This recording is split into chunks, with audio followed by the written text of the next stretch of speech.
Enchanted maps ద్వారా మీకు వస్తున్న సూచనలు ఏంటో చూద్దాం.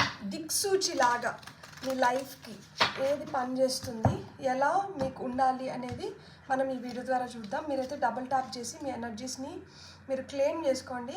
కమింగ్ టు లైఫ్ అంట, జీవం లేకుండా అలానే ఉండిపోయినాను, నాకు ఏంటి ఈ జీవితం, ఏంటి నాది కూడా ఒక లైఫేనా అనుకుంటుంటే మీకు కొత్త జీవం వస్తుంది.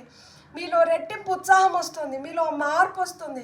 మీరు స్పష్టంగా ఒక చేంజ్ని అయితే మీరు చూడగలుగుతున్నారు. ఈ చేంజ్ వల్ల మీ లైఫ్ మీకు కొత్తగా కనిపిస్తుంది. మీరు చాలా చాలా హ్యాపీగా ఉండబోతున్నారు. టాప్ ఆఫ్ ద డెక్లో ఇంటెన్షన్ మ్యాటర్స్. సో ఉద్దేశం అనేది అవసరం. ఇక్కడ మీరు ఏ ఉద్దేశంతో మీ లైఫ్ని మీరు చూస్తున్నారు, ఏ ప్రకారంగా మీ లైఫ్ని మీరు మార్చుకోవాలనుకుంటున్నారు, మీ ఉద్దేశాలు మేజర్ రోల్ ప్లే చేస్తున్నాయంట. ఇక్కడ నాకు ఔల్ స్పిరిట్ కనిపించింది, అంటే లక్ష్మీదేవి మిమ్మల్ని కటాక్షిస్తుంది. All the very best.